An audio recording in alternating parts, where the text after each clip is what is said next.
Bonjour et bienvenue dans cette vidéo, on essaiera de discuter des attaques par déni de service et par déni de service distribué. Sans plus tarder, le plan de la présentation est le suivant. Nous allons donc commencer par une petite définition des attaques de type déni de service distribué, et nous passerons directement à un lab où nous mettrons en pratique ces attaques-là. Le déni de service ou attaque par déni de service est une attaque informatique ayant pour but de rendre indisponible un service et d'empêcher donc les utilisateurs légitimes d'un service de l'utiliser. Il peut s'agir d'une inondation du réseau afin de pouvoir empêcher son fonctionnement, la perturbation des connexions entre deux machines empêchant donc l'accès à un service particulier, l'obstruction d'accès à un service à une personne particulière. On peut aussi prendre en considération le fait d'envoyer une grande quantité d'octets à une box ou autre périphérique, ou encore une attaque de type buffer overflow, donc déclencher un crash et donc provoquer un déni de service. L'attaque par déni de service peut ainsi bloquer un serveur de fichiers, rendre impossible l'accès à un site web ou empêcher un serveur mail de distribuer correctement les différents courriers. L'attaquant n'a pas besoin de matériel ni de compétences élevées, donc ainsi certaines attaques par déni de service peuvent être exécutées avec des ressources limitées contre un réseau de taille plus importante et plus moderne. L'attaque par déni de service est donc perpétrée par un seul, contrairement aux attaques par déni de service distribuées qui, eux, vont faire appel à plusieurs sources afin de pouvoir effectuer leur attaque. Donc, dans ce cas d'étude, on dispose de différents ordinateurs esclaves avec un seul ordinateur maître qui va donc envoyer les différentes directives aux ordinateurs zombies ou ordinateurs esclaves afin qu'ils puissent attaquer une cible donnée.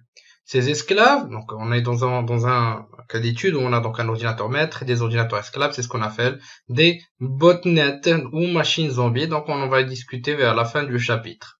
Mais on peut avoir aussi un ensemble d'ordinateurs, comme font les Anonymous, donc le groupe Anonymous. On peut avoir un ensemble de machines qui vont attaquer une cible de manière volontaire. En même temps, en utilisant des applications telles que Loic qu'on va pouvoir découvrir au niveau de notre lab. On a le cas d'étude qu'on a pu voir, donc un petit exemple plus concret, où on veut donc rendre le serveur ou le site web inaccessible. Le hacker va donc ordonner à tous les esclaves de demander en même temps, avec une fréquence importante, la page, donc index.php.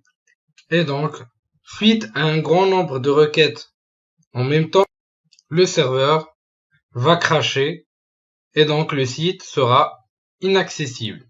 Bien sûr, les attaques par déni de service ou déni de service distribué ne sont pas spécifiques au serveur web, mais peuvent, comme on a cité au niveau de l'introduction, être relatifs à différents services, voire même failles applicatives. Donc, on a parlé des buffer overflow donc attaque applicative, qui vise à pouvoir dépasser l'espace octroyé au niveau du tampon. Attaque qu'on va pouvoir découvrir ensemble au niveau du tome 2 à la préparation de la CompTIA Security Plus. Sans plus tarder, allons découvrir tout ça ensemble et en vidéo. L'outil qu'on va pouvoir découvrir au niveau de ce lab est l'outil qui est le plus utilisé au monde en matière de déni de service et qui est aussi bien utilisé par Anonymous et qui est Loic. Donc on va ouvrir ce dernier. Donc Loic permet d'envoyer une grande quantité de requêtes à une cible donnée, et l'utilisation de ce dernier se fait comme qui suit. Donc la première chose est de pouvoir déjà spécifier votre cible, donc soit via une URL ou une adresse IP.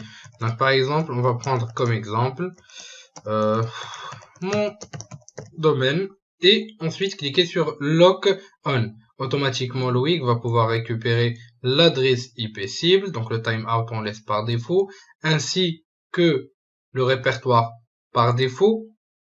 Une fois qu'on vérifie en fait que le port 80 est spécifié, on peut choisir la méthode à utiliser, c'est-à-dire TCP, UDP ou HTTP. On va donc choisir l'option TCP.